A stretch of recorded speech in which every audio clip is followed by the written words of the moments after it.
নমস্কার সবাইকে, আমি অনন্যা। কেমন আছেন সবাই? আশা করি খুব ভালো আছেন। আজকে আমি চলে এসেছি শাড়ি পেন্টিংয়ের দ্বিতীয় দিনের ভিডিওটা আজকে আপনাদের সাথে শেয়ার করব। আশা করি প্রথম দিনের ভিডিওটা আপনাদের ভালো লেগেছে, আর যারা দেখেননি তারা আমার লাস্ট ভিডিওটা গিয়ে চেক করলে দেখতে পাবেন। তো চলুন কাজটা শুরু করা যাক। যেখানে কাজটি শেষ করেছিলাম আগের দিন, তো সেখান থেকেই আবার কাজটা শুরু করছি। 12 হাতের যেহেতু শাড়ি, আমার ইচ্ছে ছিল যে যখন কাস্টমার আমার এই বানানো শাড়িটা পরবে, সেটা যেন একদম নিচ থেকে ওপর অবধি পুরো পাড়ের কাজটা বোঝা যায়। তাই আমি ফুল শাড়িতে কিন্তু পাড়ের কাজ করেছি, শুধু এক হাত ছেড়েছি যেখানটা আমাদের চোখে পড়ে না।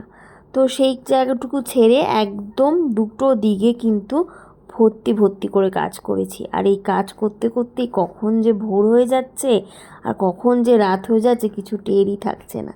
তো চলুন বাকি কথা বাকি দিনগুলোতে হবে, ভিডিওগুলো দেখতে থাকুন। টাটা।